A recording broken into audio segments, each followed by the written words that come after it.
Jumbo perantau. Ini parah nih. Kok bisa ya brand kopi itu terkenal sama brand ini keripik-keripikan ini tidak menyelidiki dulu ya settingan di mana, propertinya apa, lokasi siapa. Sangat gegabah ya brand-brand seperti ini apalagi kopi itu yang udah go internasional. Makanya mereka itu paniknya itu mumpung ya si Coco Mangga 2 ini yang ganteng, dicintai sampai cewek-cewek semua banjir gitu kan. Buru-buru gitu sampai mereka sebenarnya telah merusak brand mereka. Karena ini kan zonk banget gitu loh. Karena akhirnya citra brandnya itu brand tebengan, brand murahan, yang nebeng rumah orang, nebeng mobil orang, nebeng kasur orang, nebeng anak orang. Kok nggak teliti gitu? Saya kalau jadi brand kopi itu, apalagi keripik-keripikan seperti ini atau yang lain, gue tuh mau tuh orang eksklusif yang minum kopi itu, bukan Muci Carrot gitu kan, atau Macondo, atau Chongqi Chong. Kita harus juga teliti. Sekelas kopi itu loh, kecuali brand-brand murahan gitu kan, brand-brand sambal colmek atau sabun colmek, oke lah. Ini brand besar kopi dan keripik-keripikan gegabah sekali. Ih, amit-amit ya, memang marketingnya siapa sih? Kan harus juga ada investigasi kan. Ini artisnya siapa? Membabi buta. Kalau aku sih dari awal nggak suka sih Coco Mangga 2 ini karena merasa keren, merasa ganteng. Gue paling enak. Kalau artis Hollywood itu bule, mereka ganteng tapi mereka tidak merasa kayak ganteng, paham nggak sih? Ganteng aja udah, tapi nggak gini-gini terus pansos. Kok kalian itu suka orang yang narsis gitu kan, serasa paling cucok. Padahal kalau nggak dioplas itu ya paling juga dari Koko Mangga 2 yang jual daster. Pakai sendal jepit, pakai kolor yang ayo beli 5 gratis 1. Ini kan muke-muke yang jual bakmi babi menurut saya di Mangga 2 lantai 2 itu loh, enak loh antri, tapi sekarang udah sepi. Jadi saya tuh disayangkan itu brand. Dan tentu si cewek itu kan memang IQ-nya rendah menurut saya dari dulu kan, si saweran itu yang berdaster. Ya, kalau perantau-perantau kayak gini, aku sih nggak mau terlalu banyak dekat dari dulu saya. Pertama, dalam bisnis mereka sering nipu saya. Jadi saya agak trauma gitu kan. Terus mereka hitung-hitungannya saya. Itu sampai speser pun amit-amitnya bajing baik. Terus kedua, mereka sekarang perantau, apapun dihalalin saya. Yang penting jadi, memang hebat sih, mereka rela makan bubur ayam mencret, terus sabunnya dicairin gitu kan, biar awet. Mereka berjuang sih sebagai perantau gitu, dan mereka menghalalin segala sesuatu. Ini pun halalin rumah orang, mobil orang, kulkas orang, kok nggak malu gitu ya. Tapi itulah nasib seorang perantau. Aku nggak pernah respect sama mereka, dan ya jauh ya, sebatas tahu aja. Tapi kalau deket-deket, ya pasti diajak bisnis, begini, ngomongnya harta, capek tahu. Nggak mutu, terus pendidikannya nggak ada, latar belakang nggak punya. Ya sebagai perantau mungkin kena getek dari cungkuk kali ya, habis itu ya udah nasib turun-menurun seperti itu. Ya harus diakui hebat, tapi semua itu dihalalkan, spekulasi, memang hebat. Gue nggak punya mental spekulan ya, karena gue nggak bisa peralat orang. Makanya aku jauhi ya orang kayak gitu, amit-amit. Tapi ya salah juga si Onsen, kenapa dulu mau ambil cewek yang perantau? Amit-amit. FYP sini kedungi Sarwenda karena bersyukur blas. Jika jatah 200 juta. 200 juta iku sak wulan iku. Dan ini kon urip nang kampung. Sedina selawe cukup kon. Heran aku jika 200 juta lho rek. Kok sekono bersyukur sik obere bojone dilokno bae. Bojone dhewe dilokno. Ero. Lek ajen ya, lek ajen bojomu kok iso kencok ambek kon anak loro. Lanyen bencong kok anak loro. Aku nekon. Ngencuke mau dari apa? Kok iso ngeceng. Sing koyo aku ngene iki lho, ambek wedok wis gak tertarik. Kok iso ngomongnya, "Cong, aku bisa bedain enggak yang mana cong?" Alhamdulillah amit coba Sarwenda. Ate live ngomong, "Aku gak butuh uangmu."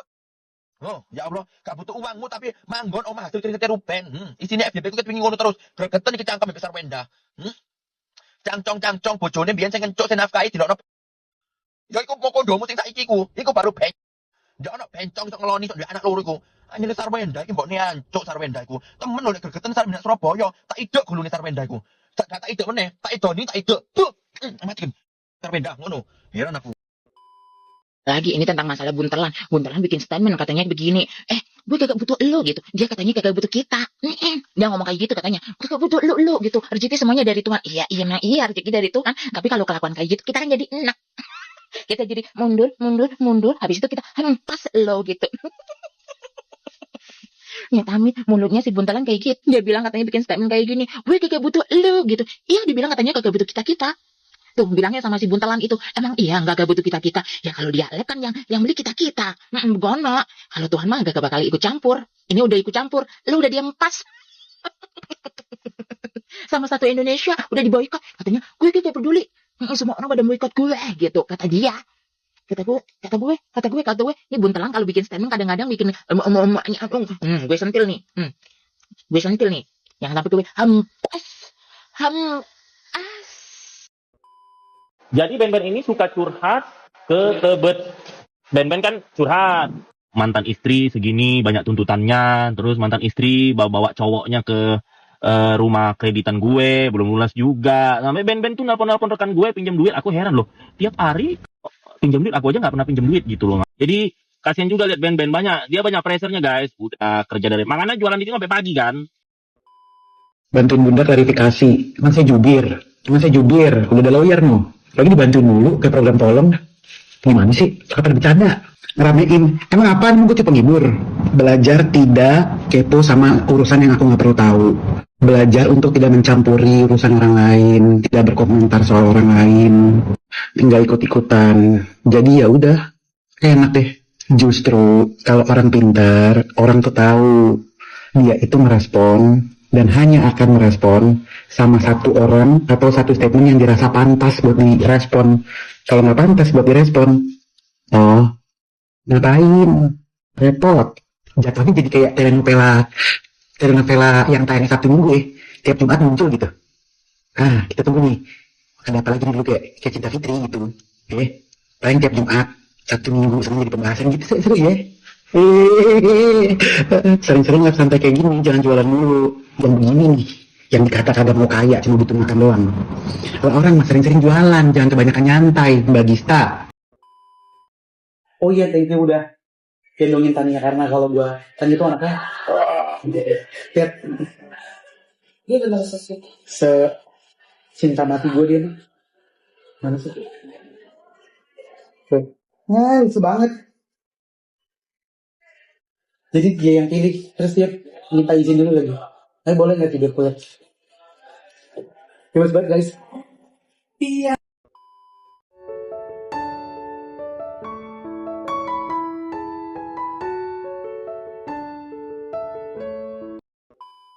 Guys, kalian sadar tidak ada yang berubah dari Jody Onsu? Kalau sebelumnya ramai yang berkomentar, Jody Onsu sepertinya merasa kasihan sama kakaknya karena habis dikata-katain sama mantan istrinya. Dan kemudian ada statement terbaru dari Jody Onsu. Di situ dia memilih untuk no comment, tidak mau berpihak kepada Sarwenda dan juga tidak mau berpihak kepada Ruben Onsu. Awalnya kan netizen berpikir, sepertinya Jody Onsu ada di pihaknya Ruben karena kakaknya habis dikata-katain oleh mantan iparnya. Dan sebagai saudara, seharusnya sosok ini memberikan pembelaan kan kepada kakaknya, tapi dia tidak memberikan komentar apapun, bahkan tidak ada indikasi Jody Onsu berikan dukungan kepada Ruben Onsu. Terus katanya gak usah ikut campur dengan masalah orang lain, apalagi kalau kita tidak tahu pokok permasalahannya apa. Kalau tidak salah, waktu perceraian antara kakaknya dan Sarwenda, Jody Onsu pernah deh bikin statement dalam hal pembelaan kepada Sarwenda. Bahkan dia juga sempat bilang di podcastnya bersama Sarwenda, tidak ada istilah mantan ipar. Saya tetap menganggap Bunda adalah anak dari keponakan saya. Dan menurut informasi, Jody Onsu dan Ruben Onsu ini kan sedang berkonflik. Dan kita pun nggak tahu di sini penyebab mereka berkonflik itu apa. Seberat apa masalah mereka. Sampai-sampai tidak ada yang mau ngalah dan meminta maaf duluan. Padahal mereka saudara kandung. Kemudian muncul beberapa tanggapan dari netizen, katanya cari aman, soalnya sudah tahu kalau netizen yang bekerja. Biasanya juga ikutan jadi jubir. Nah, ada yang komentar, biasanya Jody Onsu ini selalu jadi jubirnya Sarwenda. Membantu Sarwenda untuk speak up ke publik dalam hal pembelaan kepada Sarwenda. Tapi di case ini, sepertinya Jody Onsu ketakutan, ada rasa ketakutan kata netizen. Ini juga takut live-nya nggak ada yang beli. Karena Jody Onsu punya usaha live jualan, ada yang menduga sepertinya Anda takut di sini. Takut ya kalau dia berstatement membela Sarwenda, otomatis netizen akan bergerak ke sana, ke akunnya Jody Onsu. dan memberikan kata-kata mutiara pastinya. Oleh sebab itu, makanya si Jody Onsu ini disebut takut untuk membela Sarwendah. Takut pembelaannya kepada Sarwendah disampaikan ke publik. Alah, padahal dia sama saja dengan si S lagi cari aman. Loh, kok tiba-tiba bijak? Biasanya ikutan julid. Sekarang ngomongnya hati-hati ya, karena takut jualannya tidak laku. Kemudian beredar sebuah cuplikan video pada saat Jody Onsu dan Sergio lagi live jualan. Jody Onsu mengucapkan terima kasih kepada Sergio. Terima kasih sudah gendong Tania. Hanya karena pacarnya Sarwendah gendong Tania, lalu diucapkan terima kasih oleh Jody Onsu. Lalu ada yang mengomentari terkait ucapan terima kasih Jody Onsu kepada Sergio. Rumah dia yang bayarin, tetap kasih tunjangan anak. Tapi bahkan adiknya sendiri malah bilang terima kasih ke orang lain karena dekat dengan Tania dan Thalia. Serius Jody begini? Gak kasihan ya sama kakak kandungnya sendiri? Padahal dulu bisa dikenal publik karena diangkat Ruben loh. Apa tanggapan kalian guys? Ada yang mengkritik ucapan terima kasih dari Jody hanya karena Sergio ini selalu ada untuk Thalia dan Tania. Sedangkan bapak kandungnya sendiri yang memberikan nafkah yang nominalnya sangat besar kepada keponakannya, yang menyediakan rumah mewah untuk keponakannya, justru tidak ada pernyataan seperti itu. Malah bilang terima kasih ke pacarnya Sarwendah. Kemudian saya menemukan satu postingan di sini, dan saya nggak tahu ini acara apa. Foto itu merupakan anak bungsu dari Ruben Onsu. Dan saya salvok dengan karangan bunga, hadiah istilahnya. Kemungkinan besar bunga ini dari Sarwendah dan pacarnya, sebagai bentuk apresiasi untuk Tania, karena sukses dalam acaranya. Dear Tania, love you, so proud of you. Dan di situ ada tulisan Dedi dan Bunda. Dan Dedi itu mengarah kepada Sergio. Nggak ada yang salah sebenarnya dengan adanya pemberian hadiah itu. Pasti Tania senang banget dikasih sesuatu oleh Bunda dan pacarnya. Tapi penggunaan kata Dedi di situ yang membuat publik protes. Nikah saja belum, kok tiba-tiba ada kata Dedi. Dan saya teringat lagi waktu si Bontot ini manggil Ruben Onsu dengan sebutan Dedi.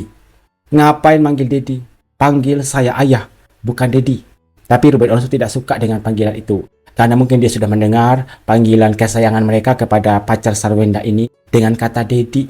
Mungkin ya hal-hal seperti ini juga yang membuat Ruben Onsu tidak terima. Saya ayah kandung mereka, bukan dia. Lalu kenapa ada panggilan Dedi untuk pacar SW, padahal nikah saja belum? Yang terakhir ada dua netizen yang membongkar tentang rumah baru Ruben Onsu dan Sarwendah. Entah benar atau tidak, rumah itu awalnya sudah lunas. Tapi direnovasi lagi atas permintaan Wenda pakai duit utangan dari bank. Agunannya apa? Rumah yang lunas itu tadi. Siapa kontraktornya? Bapak Wenda sendiri. Pantas saja Ruben Onsu pernah bilang begini. Biaya pembangunannya mangkrak karena anak-anak minta lift.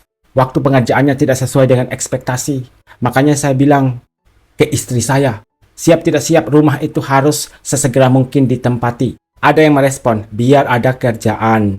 Renov nggak sudah-sudah yang jadi kontraktornya keluarga sendiri. Sampai rela berhutang demi bentukan rumah impian.